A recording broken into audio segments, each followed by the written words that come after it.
Yes, indeedy, folks. It's the beer drinker's guide to the Great Wahoo.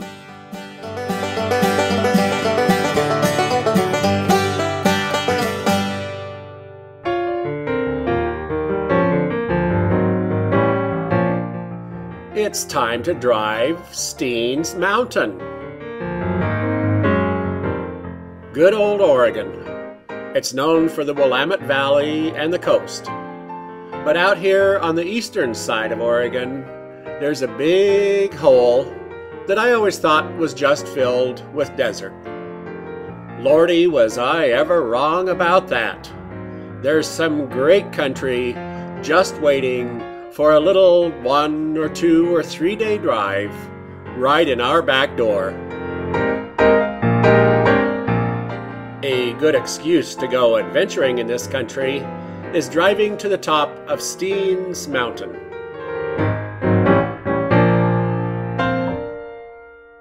The Steens Mountains are the ones that you see off to the west as you drive from Winnemucca to Jordan Valley.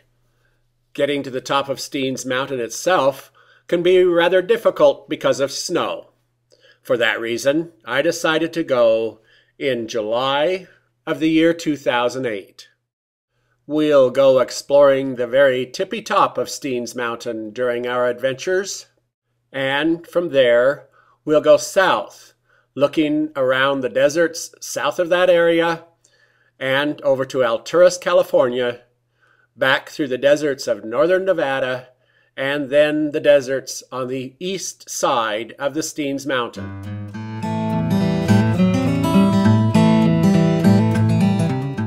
On our first very short episode of Driving Steens, we took Highway 20 from Ontario to Gentura. Gentura is the home of the Oasis Cafe, an informal place where they advise you to seat yourself.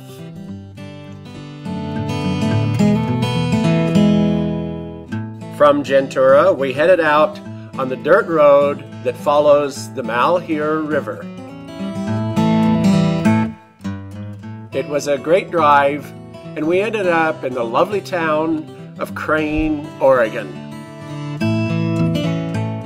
For today's adventure, we're going to take a little jaunt on the highway that goes between Burns and Burns Junction.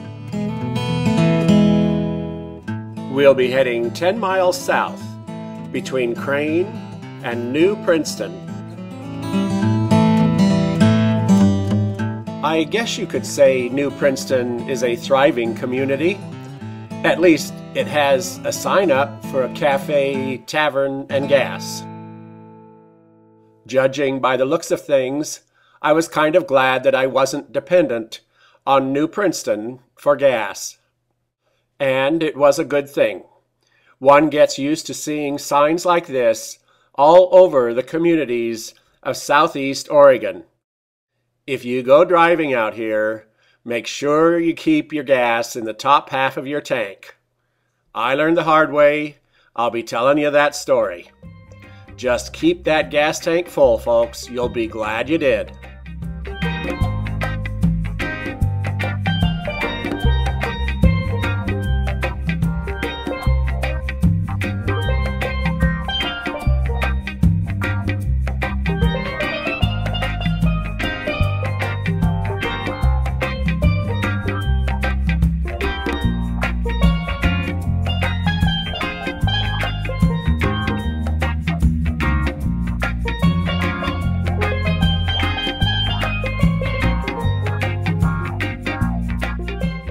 It's not long after we leave New Princeton that the highway turns to the east, heading toward Burns Junction. In the meantime, we head out straight ahead onto what is called the Diamond Loop, a wonderful drive. We take one last look back to the north before we head out on the Diamond Loop.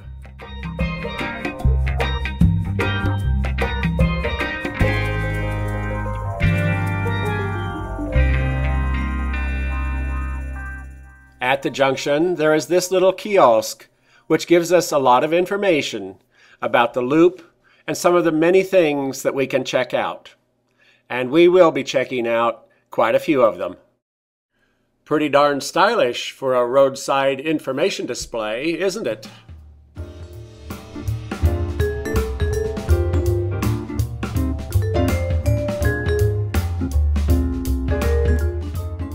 We learned that the Malheur National Wildlife Refuge fills this country with sandhill cranes, trumpeter swans, Canada geese, mule deer, and pronghorned antelope.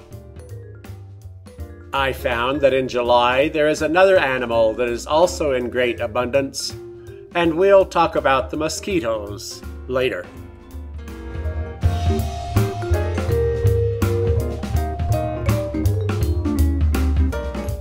As I said, in my mind's eye, all of this had always just been flat desert country. Actually, there is so much to look at and see and get to know out here. You could spend days and days and days.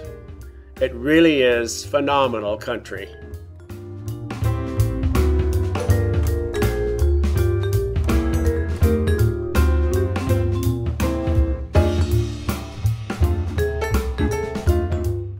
From the information kiosk, we drive a little bit south, and then we make a turn toward the west, going through some amazing desert country until we come upon Malheur Lake.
About the time we reach the east end of Malheur Lake, the road we're on turns toward the south, and we head toward the Diamond Loop itself. Local residents say howdy.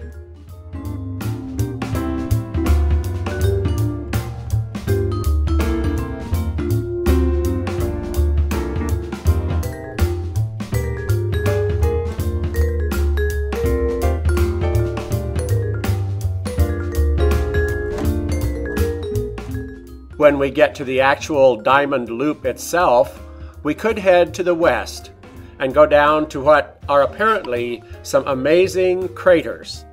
I believe these have to do with the meteor that struck the Earth, created a hotspot, and ended up melting the entire Snake River plain.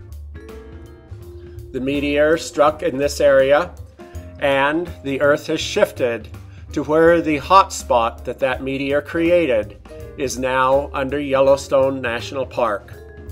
It was this shifting of the land over this hotspot that melted all the ridges and valleys that used to cover southern Idaho. But that's another story. The story today is I wanted to go east. The road looked like it went through more rugged country. It was a little longer, and it had one feature that I wanted to for sure check out. Just about exactly where you turn into the loop, there is the Peter French round barn.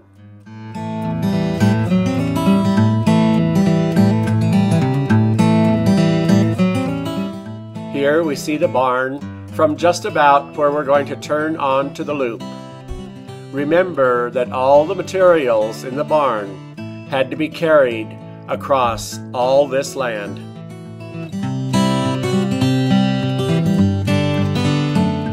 I've been in some unusually inspiring and uplifting cathedrals throughout many different locations, and I must admit, coming into this space gave me the same sense of awe and just downright marvel at it.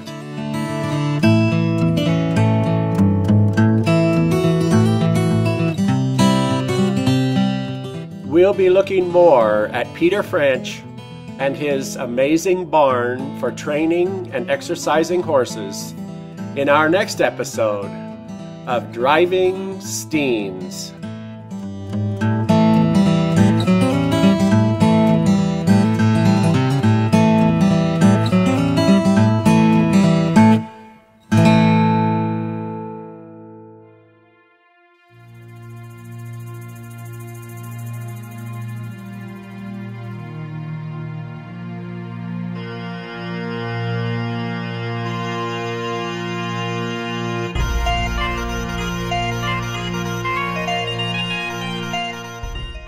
Well, folks, it was a beautiful day. The clouds hung around the top of the mountain for a while, so I didn't know if I'd make it skiing or not. But finally they lifted, and about 2:30 in the afternoon, I went up to enjoy the last day of skiing.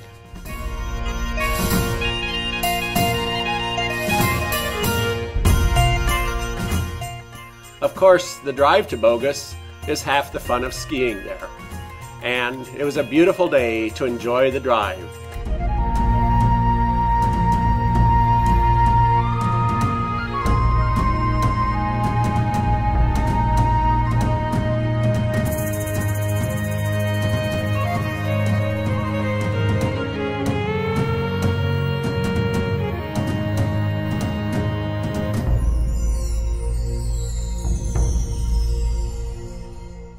And being the last day of skiing, it was the grand party that it usually is.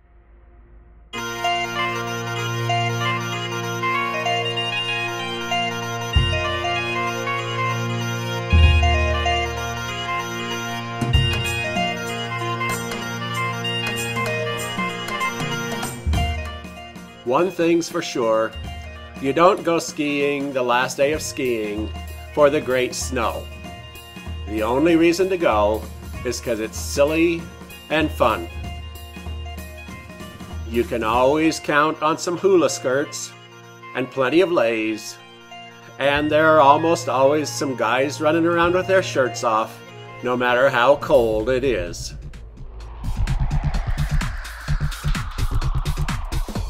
They've set up a snow bar. Here it looks like the people are using the bar more as a seat than a bar.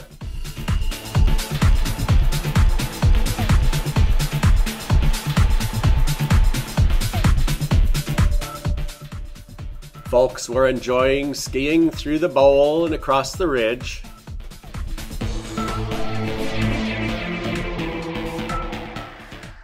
And it's one of the days that you can depend on there being some lines. Although with the new high-speed lifts, the lines really are never much to worry about.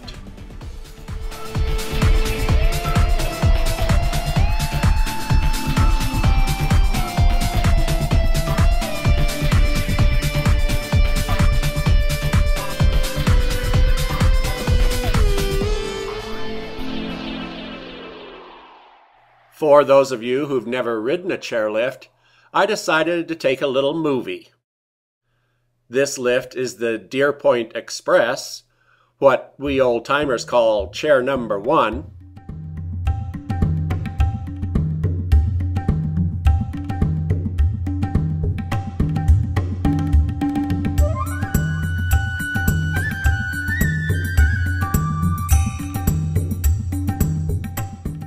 And it runs from the lodge at the base of the hill, the Simplot Lodge, up to the top of Deer Point.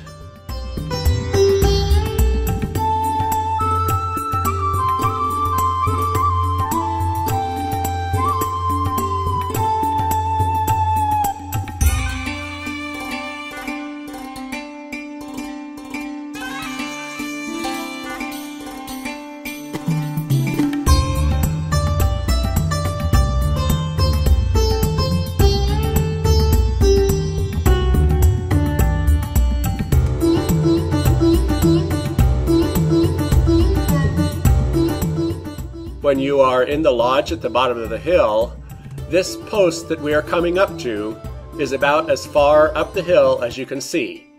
So once we go over this post, we'll be looking at new terrain if you've never been to the top of the hill.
As we reach the top of the hill, I have to think about getting off, so the camera won't follow all the way through the unloading process.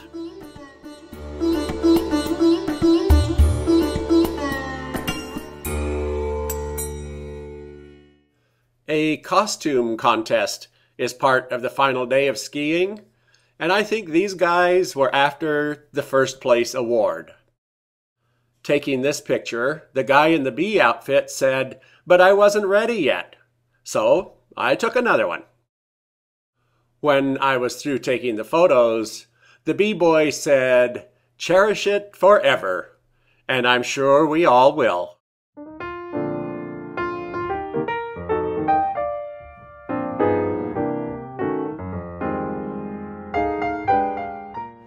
It was a dramatic day with great clouds hanging over the area and letting the sun shine through periodically.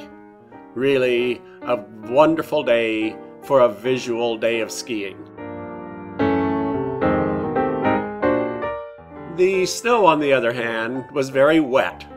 It didn't take many runs to wear a person out, and I decided to go sit in the lodge and look out on the beautiful day.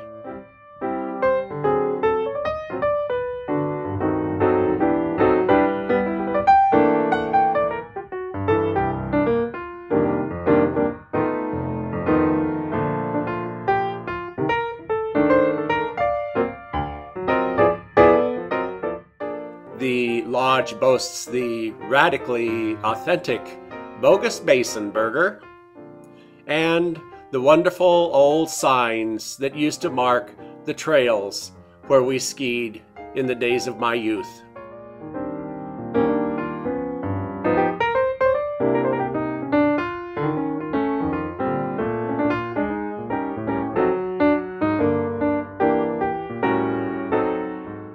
I became fascinated looking out the window at the way the chairs would just come around and scoop up another, and then another, and then another foursome of skiers.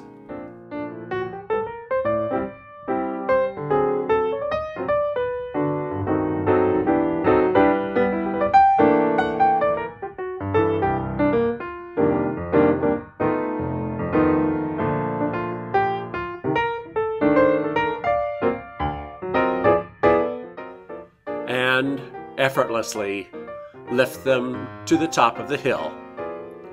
My motto is, my ancestors spent 20,000 years making it so I don't have to climb up those hills, and by golly, I'm not going to.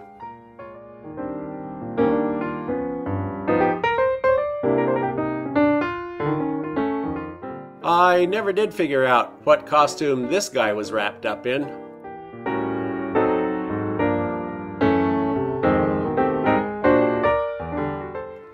But it was certainly wonderful to sit and look at the beautiful day and the people gathering around having a good time.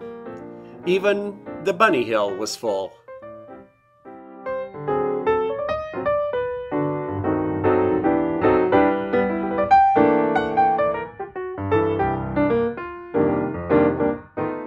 The clouds just kept giving us a show.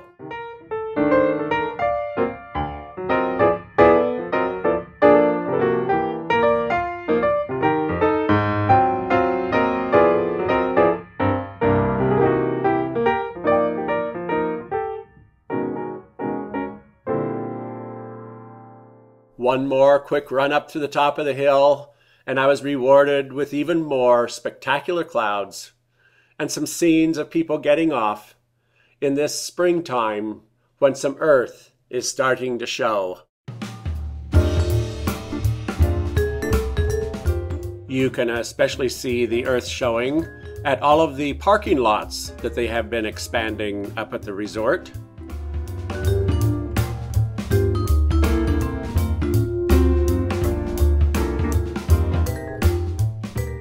And here we see the parking lots in relationship to the Simplot Lodge. The lodge is down there in the lower right. The Simplot Lodge is one of two lodges at the resort. It is the one that we were sitting in and looking out of earlier.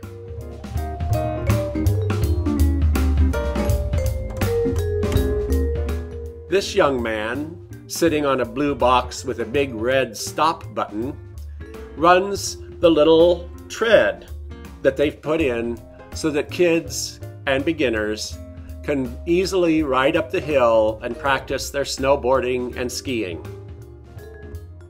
This was a new feature as of last year, and it seems to work quite well. I noticed the little girl on it was a little impatient because it was so slow and decided to walk up. The attendant assured me that that is not proper, but they're going to be doing some work on it this summer anyway, so it's the last day and he's not going to hassle anybody for walking on it. This darling little girl certainly was busy, enjoying a day of learning to keep those boards under her feet. And she's doing a darn good job of it too. Basically, the contraption is a large conveyor belt with some nubs superglued onto it to give some traction. Sooner or later, conveyor belts are used to carry pretty well any commodity that we use or eat. Potatoes, coal, it doesn't matter. As long as it's a solid, we use conveyor belts to carry them around. So, why not skiers? Add a little bit of snow at the end to step off on, some nice velvety sides so that skis will slide even if you're not well centered, and you've got a great contraption for getting folks up the hill.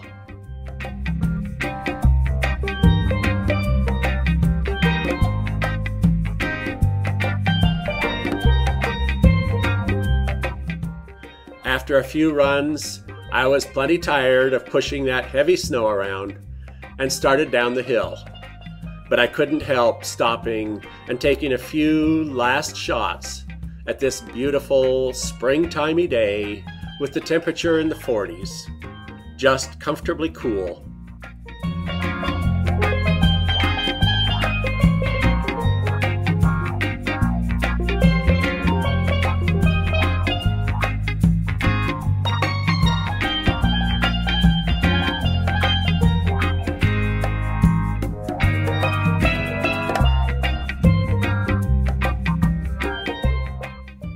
One thing that makes the ride to Bogus safe as it is that there's just no way you can gain any speed.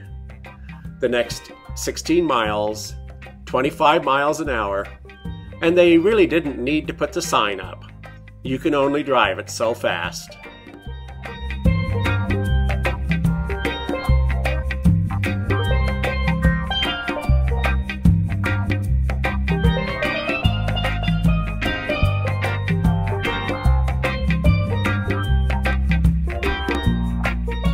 When we get to a part of the road called the Switchbacks, you begin seeing the city saddled in the mountains. What a wonderful and unique place we live.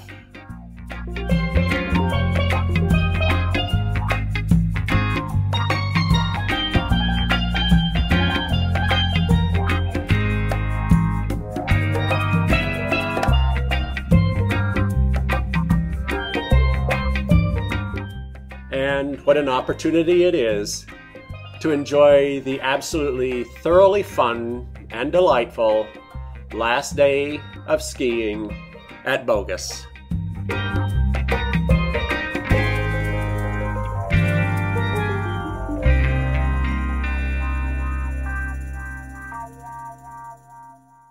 The newlywed asked her husband, "Honey, why were you out so late tonight?" The husband replied, "Well, sweetheart, I was out playing golf with my friends. It was nothing." She asked, You can play golf until 2:30 in the morning?" And her new husband explained, "Well, sure, sweetheart. We were using nightclubs."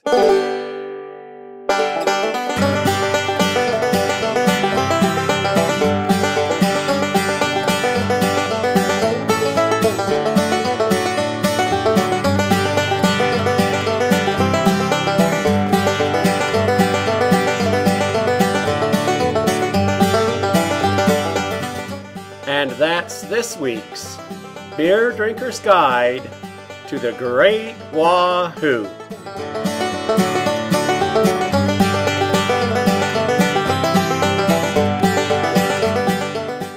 Thanks for tuning in.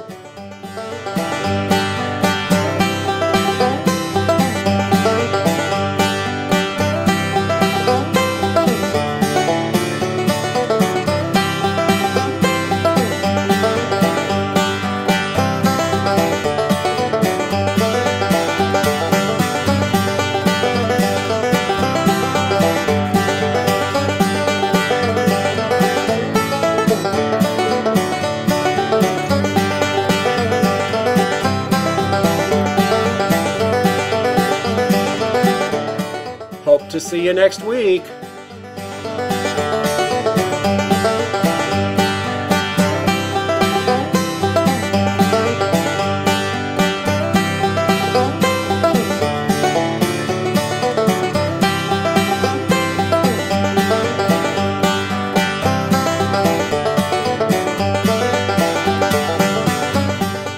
And in the meantime, keep celebrating the Great Wahoo!